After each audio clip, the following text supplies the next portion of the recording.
বিষয় নিয়ে আলোচনা করতে চাই, যে বিষয়গুলো নিয়ে আজ মুসলমানদের ভিতরে দ্বন্দ্ব লেগে রয়েছে,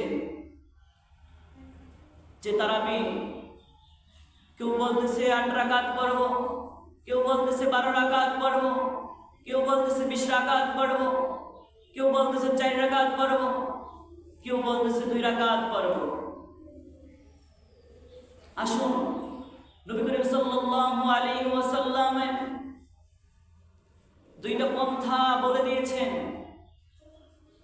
দুইটা পয়েন্ট বলে দিয়েছেন। সেই পয়েন্ট যদি আমরা পালন করি, সেই পয়েন্ট মোতাবেক যদি আমরা আমল করি, তাহলেই আমরা কামিয়াবি হতে পারব। যে নবী করিম সাল্লাল্লাহু আলাইহি ওয়াসাল্লামের স্ত্রী আম্মা জান আয়েশা সিদ্দিকা রাদিয়াল্লাহু তাআলা আনহা,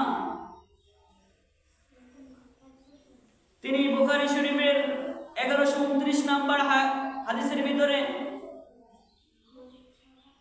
হাদিস বর্ণনা করতেছেন, সাল্লা রাসূলুল্লাহ সাল্লাল্লাহু আলাইহি ওয়াসাল্লাম যাত লাইলা ওয়া সাল্লা বিসালাতিহি الناس ثم صلى من القابلة فقصر الناس। যে আম্মা জান আয়েশা সিদ্দিকা রাদিয়াল্লাহু তাআলা আনহা বলতেছেন যে নবী করিম সাল্লাল্লাহু আলাইহি ওয়াসাল্লাম একদিন নামাজের জন্য দাঁড়ালেন, অতঃপর তিনি মানুষদেরকে নিয়ে নামাজ আদায় করলেন। সুম্মা সাল্লা মিনাল কাবিলা ফাকাসারুন নাস, অতঃপর তিনি পরের দিন আবার একটা কবিলাকে নিয়ে, একটা গোত্রকে নিয়ে তিনি নামাজ আদায় করলেন। এই নামাজ দ্বারা বোঝানো হয়েছে, তারাবির কথা বোঝানো হয়েছে হাদিসের লাস্টে দিয়ে। নবী করিম সাল্লাল্লাহু আলাইহি ওয়াসাল্লাম প্রথম দিন কিছু লোককে নিয়ে নামাজ পড়লেন, তারপর কিছু গোত্র নিয়ে, গোত্রের অধিকাংশ লোককে নিয়ে তিনি নামাজ আদায় করলেন। কিন্তু এখানে আম্মা জান আয়েশা সিদ্দিকা রাদিয়াল্লাহু তাআলা আনহা তিনি উল্লেখ করেন নাই যে কত রাকাত নামাজ পড়েছেন। মতবাদ থাকতেই পারে আমাদের ভিতরে, বিভিন্ন ইমাম বিভিন্ন ভাবে ব্যাখ্যা করেছেন, তাদের দলিল উপস্থাপনা করেছেন। তাই আমি আজকে যে পয়েন্ট দুটো নিয়ে আলোচনা করব, এই পয়েন্ট দুটো গভীর মনোযোগ দিয়ে শুনতে হবে, তাহলেই আমরা বুঝতে পারব। নবী করিম সাল্লাল্লাহু আলাইহি ওয়াসাল্লাম বললেন, আলাইকুম বিসুন্নতি ওয়া সুন্নতি খুলাফায়ে রাশিদিন, তোমরা আমার সুন্নাতকে আঁকড়ে ধরো, তারপর আমার খুলাফায়ে রাশিদিনের সুন্নাতকে আঁকড়ে ধরো। নবী করিম সাল্লাল্লাহু আলাইহি ওয়াসাল্লামের সুন্নাত ছিল যে নবী করিম সাল্লাল্লাহু আলাইহি ওয়াসাল্লাম তারাবির নামাজ পড়েছেন। আম্মা জান আয়েশা সিদ্দিকা রাদিয়াল্লাহু তাআলা আনহা তিনি উল্লেখ করেন না কত রাকাত নামাজ তারাবি পড়েছেন। এরকম ভাবে দ্বিতীয় দিনও আদায় করলেন। তৃতীয় দিন নবী করিম সাল্লাল্লাহু আলাইহি ওয়াসাল্লাম আর মসজিদ নববীতে আসেন না, অনেক লোক জমা হয়ে গেল মসজিদের ভিতরে। নবী করিম সাল্লাল্লাহু আলাইহি ওয়াসাল্লাম অনেকক্ষণ পর এসে নবী করিম সাল্লাল্লাহু আলাইহি ওয়াসাল্লাম দেখতেছেন যে মসজিদের ভিতরে লোক অনেক হয়ে গিয়েছে। নবী করিম সাল্লাল্লাহু আলাইহি ওয়াসাল্লাম সাহাবায়ে কেরামরা জিজ্ঞাসা করলো, ইয়া রাসূলুল্লাহ, ইয়া হাবিবাল্লাহ, আপনি কেন আজকে তারাবি নামাজ পড়ানোর জন্য আসলেন না? নবী করিম সাল্লাল্লাহু আলাইহি ওয়াসাল্লাম বলেন যে আমি আসি নাই কেন সেটা জানতে চাও? যে আমি যদি আসতাম তাহলে আল্লাহ তাআলা তোমাদের উপর তারাবিকে ফরজ করে দিতেন। জানি, আমরা সকলেই জানি যে তারাবির নামাজ সুন্নাত। আল্লাহ তাআলা যদি ওদিন নবী করিম সাল্লাল্লাহু আলাইহি ওয়াসাল্লাম তারাবির নামাজ পড়াইতে মসজিদে আসতেন, তাহলে আল্লাহ তাআলা তারাবিকে ফরজ করে দিতেন। পরে নবী করিম সাল্লাল্লাহু আলাইহি ওয়াসাল্লামের জমানা চলে গেল। তারপর খলিফা আবু বকর সিদ্দিক রাদিয়াল্লাহু তাআলা আনহু তার জমানা চলে আসলো, খেলাফতের জমানা চলে আসলো। আবু বকর সিদ্দিক রাদিয়াল্লাহু তাআলা আনহু তাআলা আনহু তিনিও সাহাবায়ে কেরামদেরকে তারাবির নামাজের জন্য উৎসাহ দিতেন। তিনিও তারাবির নামাজের কথা বলতেন। কিন্তু হযরত আবু বকর সিদ্দিক রাদিয়াল্লাহু তাআলা আনহু তিনিও উল্লেখ করেন না যে তারাবি কত রাকাত।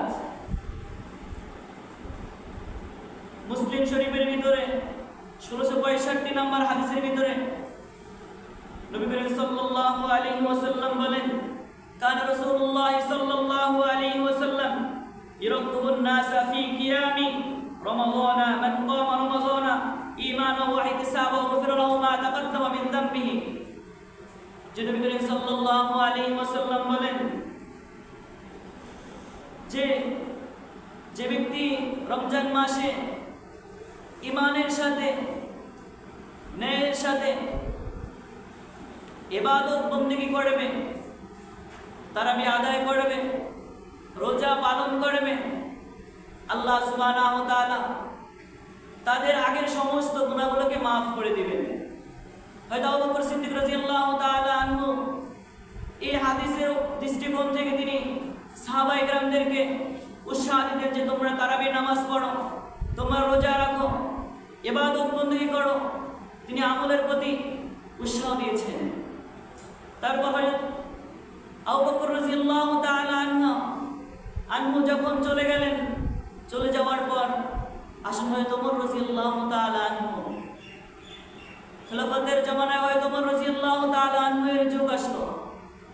ওমর রাদিয়াল্লাহু তাআলা আনহু দেখতেছেন যে লোক তারাবির নামাজ পড়ে, বিক্ষিপ্ত অবস্থায় মসজিদের ভিতরে তারাবির নামাজ পড়ে, 2 জন 3 জন 4 জন মিলে কেউ আবার এক কোণায় বসে জামাতের সাথে নামাজ আদায় করতেছেন। ওমর রাদিয়াল্লাহু তাআলা আনহু তার মনে একটা আকাঙ্ক্ষা জাগলো যে যদি আমরা সমস্ত লোকগুলোকে একসাথে নামাজ পড়াইতে পারতাম এক ইমামের মাধ্যমে, তাহলে আমার কাছে অনেক ভালো লাগতো। যে আমরা যদি এখানে মনে করেন 5-6 জন আছি, 5-6 জনের ভিতরে যদি একজন কথা বলে তাহলে একজনের কথা অনেক সুন্দর হবে না? একজনের কথা বুঝতেও অনেক সুন্দর লাগবে। আর যদি অনেকজনে কথা বলে তাহলে তার কথাগুলো ভালো করে বোঝা যাবে না। এই জন্য হয়তো ওমর ফারুক রাদিয়াল্লাহু তাআলা আনহু তিনি তার দিলে একটা তামান্না জাগলো, আকাঙ্ক্ষা জাগলো যে যদি আমরা একজনের ইমামতিতে যদি নামাজটা আদায় করতে পারতাম তাহলে আমার কাছে অনেক ভালো লাগতো। হয়তো ওমর রাদিয়াল্লাহু তাআলা আনহু তখন উবাই ইবনে কাব নবী করিম সাল্লাল্লাহু আলাইহি ওয়াসাল্লামের অনেক বড় এক সাহাবী ছিলেন, যে নবী করিম সাল্লাল্লাহু আলাইহি ওয়াসাল্লামের যখন তেলাওয়াত করতেন তার তেলাওয়াত উবাই ইবনে কাবকে শোনানোর জন্য আল্লাহ তাআলা স্বয়ং নবী করিম সাল্লাল্লাহু আলাইহি ওয়াসাল্লামের নিকট ওহী প্রেরণ করেছিলেন যে আপনি উবাই ইবনে কাবের কাছে কোরআন তেলাওয়াত তাকে শোনান। তিনি অনেক বড় মাপের সাহাবী ছিলেন। উবাই ইবনে কাব রাদিয়াল্লাহু তাআলা আনহুর মাধ্যমে এই জামাতের আকারে তারাবির নামাজ শুরু হয়। তখন মুআত্তা ইবনে মালিক এক হাদিস বিশারদ মুহাদ্দিস মুহাক্কিক, তার এক কিতাব রয়েছে। সেই কিতাবের ভিতরে একখানা হাদিস ইয়াজিদ ইবনে রুমান তিনি তার হাদিস গ্রন্থে আলোচনা করেন যে বিসালাসাতি ওয়া 20 রাকাআতিন, যে আমি হযরত ওমর রাদিয়াল্লাহু তাআলা আনহুকে দেখেছি যে তিনি 30 রাকাত নামাজ আদায় করেছেন। ইয়াজিদ ইবনে রুমান তিনি তার কিতাবের ভিতরে হাদিস গ্রন্থের কিতাবের ভিতরে বর্ণনা করেন যে আমি শুনেছি যে নবী করিম সাল্লাল্লাহু আলাইহি ওয়াসাল্লামের সাহাবী হযরত ওমর রাদিয়াল্লাহু তাআলা আনহু তিনি 30 রাকাত তারাবি পড়েছেন, অর্থাৎ 20 রাকাত তারাবি পড়েছেন আর 3 রাকাত বিতরের নামাজ আদায় করেছেন। এই হাদিস থেকে আমরা জানতে পারি যে তারাবি 20 রাকাত, ঠিক আছে। নবী করিম সাল্লাল্লাহু আলাইহি ওয়াসাল্লাম যেহেতু বলে গেছেন আমার সুন্নাতকে অনুসরণ করো, ওয়া খুলাফায়ে রাশিদিন, আমার খুলাফা রাশিদাইন তাদেরও সুন্নাতকে তোমরা আঁকড়িয়ে ধরো। অর্থাৎ যদি আমি এখানে কাউকে বলি যে সে যা আলোচনা করে তার কথা আপনারা সকলে শুনবেন, মানে তার কথা শোনা হুকুম হলো যে আমার কথা শোনা, ঠিক আছে। নবী করিম সাল্লাল্লাহু আলাইহি ওয়াসাল্লাম যেহেতু বলে গেছেন যে আমার সুন্নাতকে আঁকড়িয়ে ধরো, তারপর আমার সাহাবাদের সুন্নাতকে আঁকড়িয়ে ধরো, তাহলে আমরা এখান থেকে বুঝতে পারলাম যে নবী করিম সাল্লাল্লাহু আলাইহি ওয়াসাল্লামের সাহাবীদের সুন্নাতও আমাদেরকে পালন করতে হবে। তাহলে আমরা কি বুঝতে পারলাম যে তারাবি 20 রাকাত। নবী করিম সাল্লাল্লাহু আলাইহি ওয়াসাল্লাম মাসের অনেক ফজিলত আলোচনা করেছেন।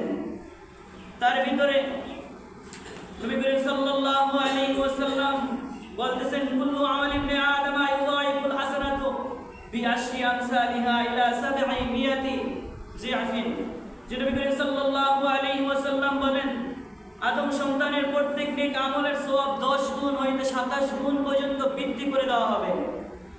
এই রমজান মাসে আল্লাহ সুবহানাহু ওয়া তাআলা মানুষের আমলকে 10 গুণ থেকে 27 গুণ পর্যন্ত বৃদ্ধি করে দিয়ে থাকেন।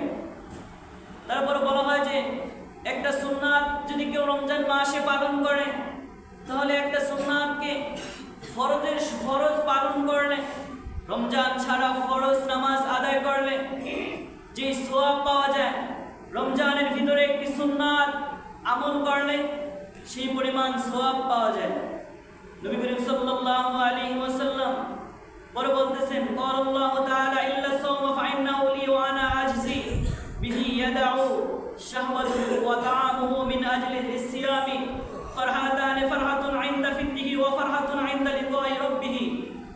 যে আল্লাহ সুবহানাহু ওয়া তাআলা হাদিসে কুদসির ভিতরে বলতেছেন যে ব্যক্তি রমজান মাসের রোজা রাখে, অর্থাৎ পানাহার থেকে সে বিরত থাকে, যে খানাপিনা থেকে আরো ইত্যাদি ইত্যাদি কাজ থেকে সে বিরত থাকে, সুতরাং আমি উহার পুরস্কার দেব। অর্থাৎ সে খানাপিনা আরো বিভিন্ন অশ্লীল কাজ থেকে বিরত থাকে, গুনাহের কাজ থেকে বিরত থাকে, তার প্রতিদান আল্লাহ সুবহানাহু ওয়া তাআলা নিজেই দিবেন। অর্থাৎ রোজাদারের জন্য দুইটা পুরস্কার রয়েছে, দুইটা খুশির দিন রয়েছে।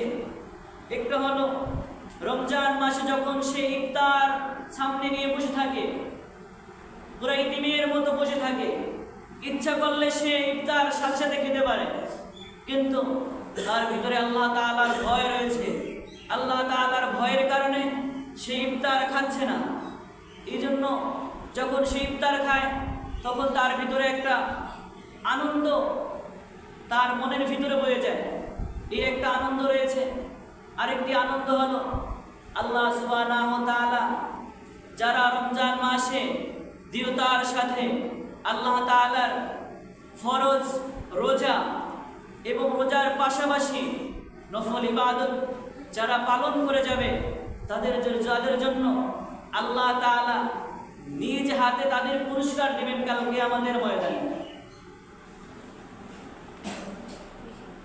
এই দুইটা খুশির দিন যে আল্লাহ তাআলা নিজ হাতে আমাদেরকে এই রোজার প্রতিদান আল্লাহ তাআলা আমাদেরকে দান করবেন।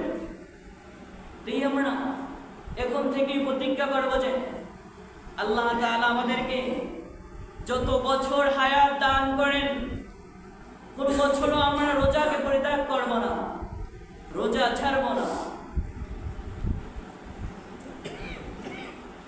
পরে নবী করিম সাল্লাল্লাহু আলাইহি ওয়াসাল্লাম বলেন ওয়ালা খুফু ফাবিস-সাইমি আতিয়াবু ইনদাল্লাহি মিন রিহিল মিসকি। যে রোজাদারের মুখের যে একটা গন্ধ আসে, ঘ্রাণ আসে, সেই ঘ্রাণটা আল্লাহ তাআলার কাছে মিশক আম্বরের চাইতেও অনেক প্রিয়। فإذا كان يوم صوم أحدكم فلا يرفث ولا يسخف فإن سابه فليقل إني امرؤ صائم। নবী সাল্লাল্লাহু আলাইহি ওয়াসাল্লাম বলতেছেন, রোজা হলো ডাল স্বরূপ।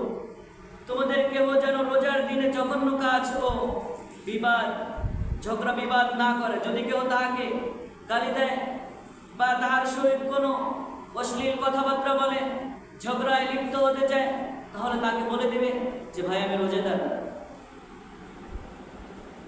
রোজার ভিতরে কোনো অশ্লীল কাজ করা যাবে না। আল্লাহ সুবহানাহু ওয়া তাআলা বলেছেন, যে ব্যক্তি রমজান মাসে মিথ্যাচার, মিথ্যা অপবাদ, অশ্লীল কাজ কর্ম, অপকর্ম সে ছাড়তে পারল না, আল্লাহ তাআলা তার এই যে না খেয়ে সে সারাদিন থাকলো, তাতে আল্লাহ তাআলার কিছু যায় আসে না। আল্লাহ তাআলা কত উপকার দিয়েছেন যে যদি সে রোজা রেখে মিথ্যা কথা, গীবত শিকায়ত করে বেড়ায়, ঝগড়া বিবাদ করে বেড়ায়, তাহলে সে যে না খেয়ে থাকলো একদিন, এটা আল্লাহ তাআলার কিছুই যায় আসে না, অর্থাৎ সে তার সওয়াবই পাবে না। রমজান মাসে দেখা যায় অনেকে বিভিন্ন অশ্লীল গীবত শিকায়ত করে থাকি। এই হাদিস থেকে আমরা এটাই শিক্ষা পাই যে রমজান মাসে কোনো গীবত শিকায়ত করা যাবে না, মিথ্যাচার করা যাবে না, অশ্লীল কাজ কর্ম করা যাবে না। وقال صلى الله عليه وسلم لكل شيء زكاة وزكاة الجسد الصوم। রাওয়াহু ইবনে মাজাহ। ইবনে মাজাহ শরীফে হাদিসের ভিতরে রয়েছে যে নবী সাল্লাল্লাহু আলাইহি ওয়াসাল্লাম বলেন যে প্রত্যেক বস্তুরই যাকাত রয়েছে, আর মানুষের যাকাত, মানুষের শরীরের যাকাত হলো রোজা রাখা। তাই আমাদের রোজা রাখতে হবে, এটা আমাদের শরীরের যাকাত। যেরকম ভাবে অন্য অন্য অর্থ সম্পদের উপর যাকাত রয়েছে, তেমনি ভাবে শরীরের একটি হক রয়েছে, যাকাত রয়েছে, সে যাকাত হলো রোজা রাখা। وقال عليه السلام إذا كان أول ليلة من رمضان فتحت أبواب السماء ولا يغلق منها باب حتى يكون آخر ليلة من رمضان وليس عبد مؤمن يصلي في ليلته إلا كتب الله له ألفا و500 حسنة بكل سجدة। নবী করিম সাল্লাল্লাহু আলাইহি ওয়াসাল্লাম দীর্ঘ হাদিস রিওয়ায়াত করতেছেন যে রমজানের প্রথম রাত্রিতে আসমানের রহমতের দ্বারসমূহ, দরজাসমূহ আল্লাহ তাআলা খুলে দিয়ে থাকেন,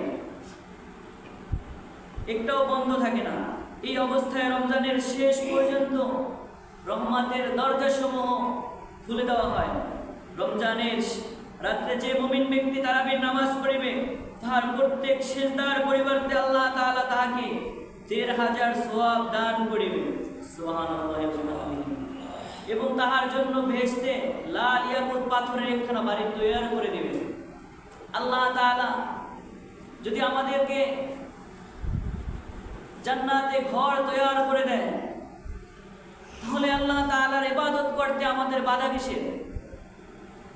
তাই আমরা আল্লাহ তাআলার ইবাদতে কার্পণ্য করব না। রোজা রাখতে পারি, তারপর অবহেলা করে রোজাকে ছেড়ে দিব না। দেখা যায় যে তারাবি প্রথম ৫-৬ দিন তারাবিতে মসজিদে মুসল্লি ভরে যায়, পরে দেখা যায় আস্তে আস্তে আস্তে আস্তে কমে যায়, আবার শেষের দিকে বাড়ে। এটা কেন ভাই? যেখানে আল্লাহ তাআলা নিজে আমাদেরকে প্রতিদান দান করবেন, সেখানে আমরা কেন কার্পণ্য করব? যেখানে আল্লাহ তাআলা আমাদেরকে জান্নাতে ঘর বানিয়ে রেখেছেন, তা বলে দিয়েছেন, তারপর কেন আমরা আল্লাহ তাআলার ইবাদত করব না? কেন আমরা অলসতা করে নামাজকে হেলায় খেলায় সময় নষ্ট করে নামাজকে পরিত্যাগ করব? কেন অযথা রোজাকে বাদ দিয়ে দিব? রোজার দিন অন্য কোনো কিছু খাওয়া একদম হারাম। রোজার দিন এটা ফরজ, রোজা আমাদের রাখতেই হবে। একান্ত প্রয়োজন যে কোনো ডাক্তার বলে যে সে যদি ইসলামিক ডাক্তার হতে হবে, সে যদি বলে যে সে যদি এখন এই অবস্থায় রোজা রাখে তাহলে তার মারা যাওয়ার সম্ভাবনা আছে, অতএব তার রোজা না রাখাই ভালো, এরকম ইসলামিক ডাক্তার যদি বলে তাহলে সে রোজা ছাড়তে পারবে, অন্যথায় রোজা ছাড়া যাবে না। তাই আমরা রমজান মাস চলে যাচ্ছে, রমজানের কদর করতে হবে আমাদের। রমজানের প্রতিটা মুহূর্ত আমাদেরকে ইবাদতে কাটিয়ে দিতে হবে। বিভিন্ন তাসবিহ তাহলিল পাঠ করব, যারা কোরআন তেলাওয়াত করে। আল্লাহ তাআলা বলেন নামাজের পরপরই হলো উত্তম ইবাদত হলো কোরআন তেলাওয়াত। কোরআন তেলাওয়াত করব। দেখা যায় যে আজ আমাদের কাছ থেকে সেই সোনালী যুগগুলো হারিয়ে যাইতেছে, যে রমজান আসলেই শুধু তার থেকে কোরআন নামানো হয়, আবার রমজান চলে গেলে তাকের উপর কোরআন রেখে দেওয়া হয়।